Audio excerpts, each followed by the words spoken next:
Okay, you guys, what is up? The King of Lightning is here today to do One Piece episode 595 review. So, of course, before I get started, look down in the description below for the link to this week's episode of One Piece Official, and the preview for next week's episode of One Piece on the description down below. And a little bit of a disclaimer, no Japanese company, corporation, or network has any claim to this video. The thumbnail is the original photo, which belongs to no Japanese company, corporation, or network. The visuals are me, they do not own me, and the audio is me speaking over a homemade soundtrack or a soundtrack in general. They do not own my voice. This video follows the rules/guidelines provided and set by Google/YouTube. Now, this episode, very simple. It really is. Very simple, very straightforward. We have a part where we have, basically, it's, in a nutshell, like two main parts and then like two sub-parts, alright? The main parts consist of Luffy, Robin, and Frankie coming in there and taking, and basically announcing to the G5 Marines and Caesar Clown and the subordinates of Caesar Clown that, yeah, yo, we want to find this dude called Master, and we want to kick his ass and then capture it. So, not exactly the way Law thought that Monkey D. Luffy was going to do shit. Not exactly the way shit was playing out in his own mind. Because, Luffy, he is, basically, he's an idiot. He's a mega idiot. I mean, he did have a plan, which is shocking, but Luffy is an idiot nonetheless. The plan was successful in cutting time. However, he's like, yeah, we want to capture Master. Who is Master? You fucking idiot. Alright, now. And then the other primary part is basically, we see what happened with Sanji inside Nami's body, Zoro and Brook, when they were confronted and assaulted by the Yeti Cool brothers. And that was in a flashback. Then they wind up meeting Kinemon, the samurai, and then they wake him up. And Kinemon actually gets a little bit of character development here. Or character growth. Yeah, character growth. Where he actually says, I need help. Which is shocking, because the entire time he's always been defiant. Like, no, I'm like, when he's freezing cold, I'm not cold. When he's in pain, I'm not in pain. And he's been very defiant throughout the entire course of the arc so far. However, in this episode, he actually says, I need help because my body, like my torso, is underwater. And because he thinks it's magic, where, of course, we all know it's a devil fruit. And what is it? We don't know exactly. But because of that, he can't swim. And his torso is actually submerged in water, and he cannot swim. So the problem is that he needs help, and that's why he couldn't move in the snow, because he was weakened.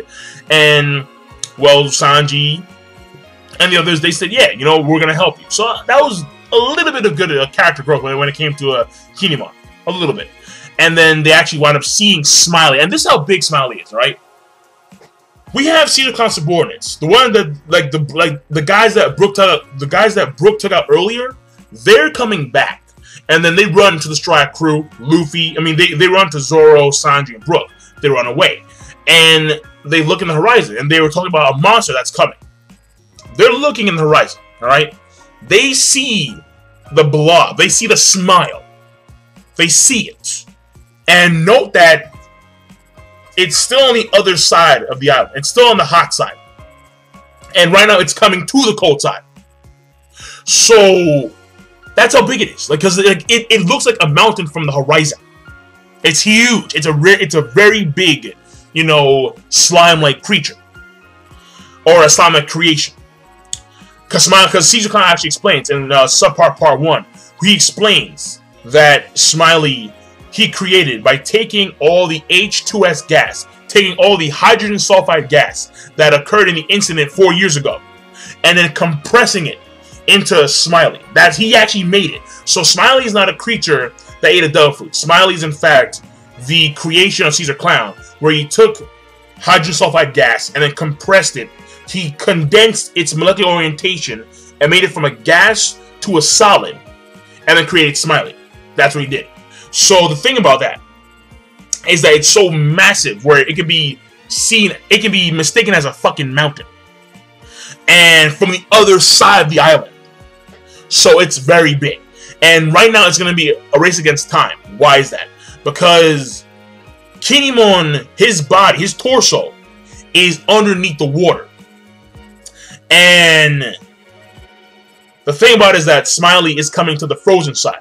So that means that Smiley is going to actually come over the lake.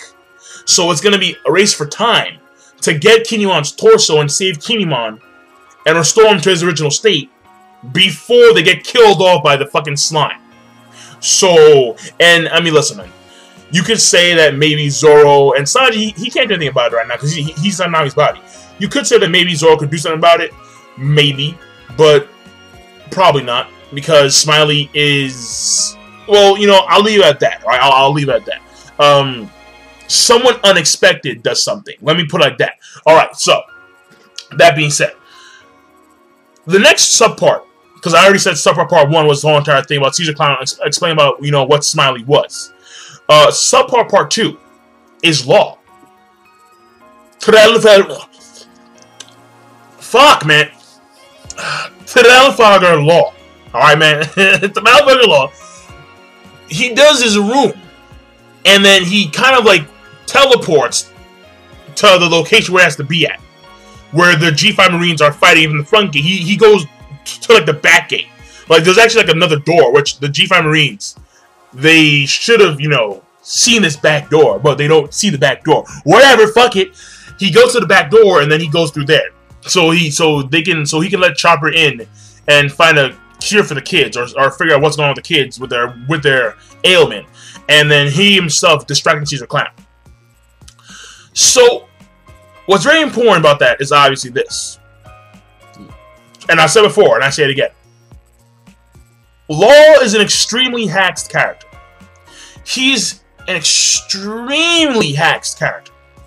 He can control the orientation of all objects in his room, including intangible objects, because he can flip people's souls around, and souls are intangible.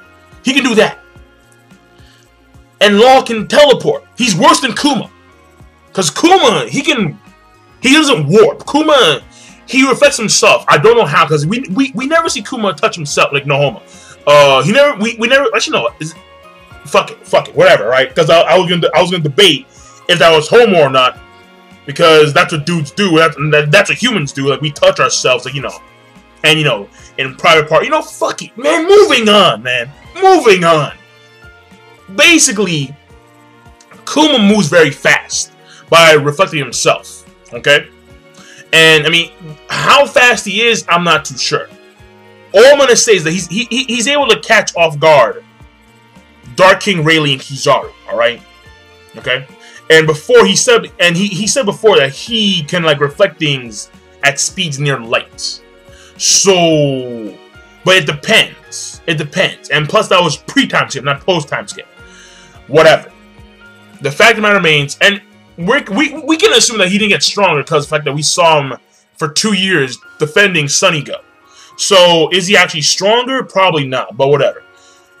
The reason why he's worse, Law, is because of the fact that he actually teleports. He teleports. It's not like he's moving at a certain speed. He's actually teleporting his body from one point to another. Without, like, it's kind of like, it's not even, it's magic. Because it's not, he's not manipulating space and time. His room is, like, legitimately magical. Where his room negates durability, and that will occur, like, that'll be shown later on in the arc. A little bit of a spoiler. I apologize, but whatever. Not a big spoiler. His room negates durability. He can control all objects in his room, even intangible objects. He teleports in his room. Like, his room is truly magical. Like, that's what it is. Like, just, you know, the OP no mi. Truly OP. Truly.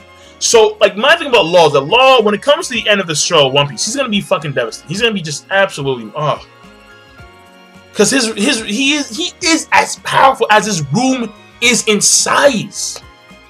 If his room can encompass several islands at once, like it's too much with this guy. Like, it's like you see Luffy, his devil fruit is pretty good. I mean, he makes it actually really good. Like, he can like negate almost all physical damage except for cuts and so on and so forth. But Law is like, fuck, man. Like, he's beyond matter control. He's like, what the fuck? Fuck it. Fuck it. All right, fuck it. All right, I'm going on a tangent. I'm going on like a fucking. I'm done. I'm done. All right, I'm done. Basically, Lost Hacks. And the end of the episode, we basically see Robin, Luffy, and Frankie again. Like he had a solid plan for like cutting down time to get from the destroyed Laboratory 1 and 2 to the laboratory that's actually still active, Laboratory 3, where Caesar Clown is. However, he revealed to everybody, yo, Master, where you at? Where you at? So, yeah, Luffy's not content with the G5 Marines and the subordinates of Caesar Clown. Because, you know, he deliberately put himself in that position. And the only threats are, of course, Tashigi and Smoker. But Tashigi is inside Smoker's body, and she doesn't know what the fuck she's doing. And Smoker is inside Tashigi's body, and still not that threatening at all. No, not at all. So, episode overall, I think it's okay. The pacing was moderately okay. The pacing was actually pretty damn good when it came to the beginning of the episode, where we have the whole entire explanation about the flashback about how Sanji, Zoro, and Brook are where they are, like how they got to where they are, like right now. The pacing was actually good at the beginning, and it got a little bit at the end, but not that big of a deal at all. Because, you know, like we saw the scene where, you know, they fly down, wham! Like he even said wham! And like there's the whole entire scene where you have the OST playing, and then we see like the camera move up from like Frankie, then it's like Robin, then it's like Luffy. So yeah. The pacing was moderately okay. Animation was okay. A little bit of progression when it came to, a little bit of growth when it came to Kinemon and his character. But overall, an okay, solid episode of One Piece this week. So I'm done. Killing. Be sure, of course, rate, comment, and subscribe as always. And I'm signing out. Peace. Have a nice day.